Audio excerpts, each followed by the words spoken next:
Assalamualaikum warahmatullahi wabarakatuh. Perkenalkan, nama saya Naila Habibah dari Prodi PGSD 5A dengan NIM 2186206016. Di sini saya akan menjelaskan mengenai penelitian eksperimen. Apa sih penelitian eksperimen itu?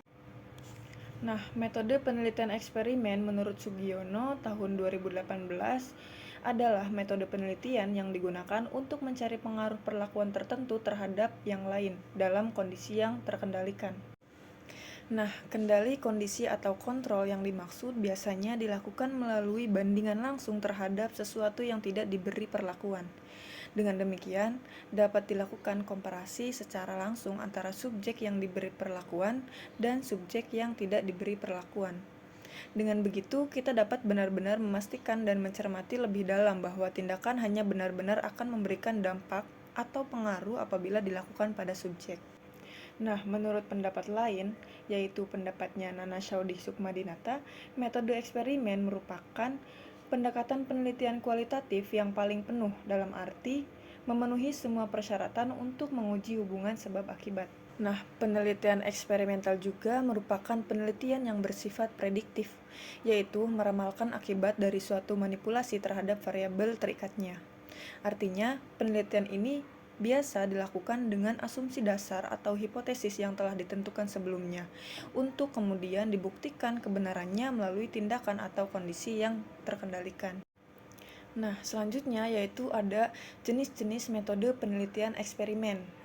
Nah, yang pertama yaitu ada pre-experimental design, yang kedua ada true experimental design, dan yang ketiga ada quasi-experimental design.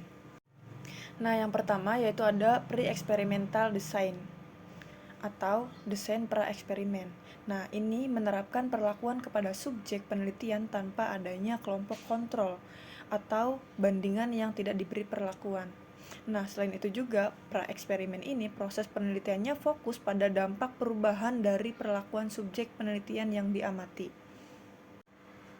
Nah, disebut pra-eksperimen karena jenis ini belum dapat dikatakan sebagai eksperimen sungguh-sungguh karena masih terdapat variabel luar yang ikut berpengaruh terhadap terbentuknya variabel dependen dan dilewatkan dalam bentuk ini.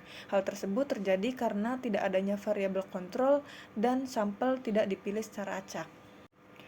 Nah, terdapat beberapa bentuk pre-experiment design. Yang pertama, one shot case study, yang kedua one group pretest post-test design, yang ketiga one group pretest post-test design, yang keempat intake group compression. Masing-masing varian melibatkan ada atau tidak adanya variabel kontrol dan pemilihan sampel random dalam rancangannya. Selanjutnya ada true experimental design, yang mana true experimental design ini merupakan penelitian yang dapat mengontrol semua variabel luar yang mempengaruhi jalannya eksperimen. Ciri utamanya adalah sampel yang digunakan pada kelompok eksperimen dan kontrol diambil secara random dari populasi tertentu. Nah, true experiment design ini berbeda dengan pre-experimental design, di mana dalam jenis eksperimen ini, eksperimen benar-benar dilaksanakan. Peneliti dapat mengontrol semua variabel luar yang mempengaruhi jalannya eksperimen. Dengan demikian, validitas internal atau kualitas pelaksanaan rancangan penelitian dapat diandalkan.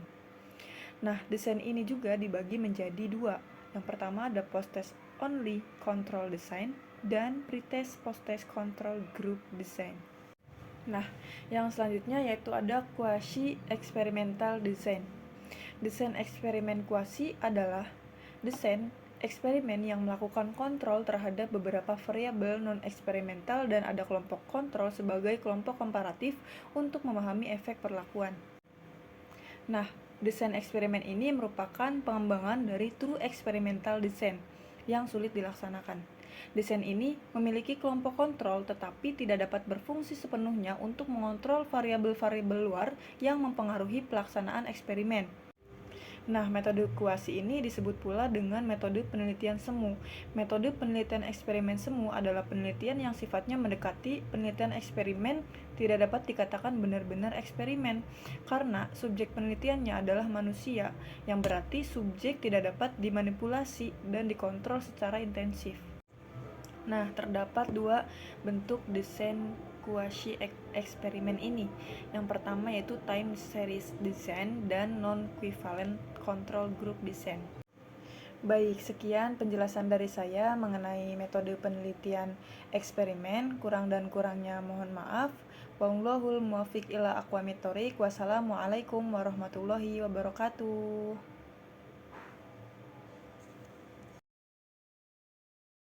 Audio Jungle.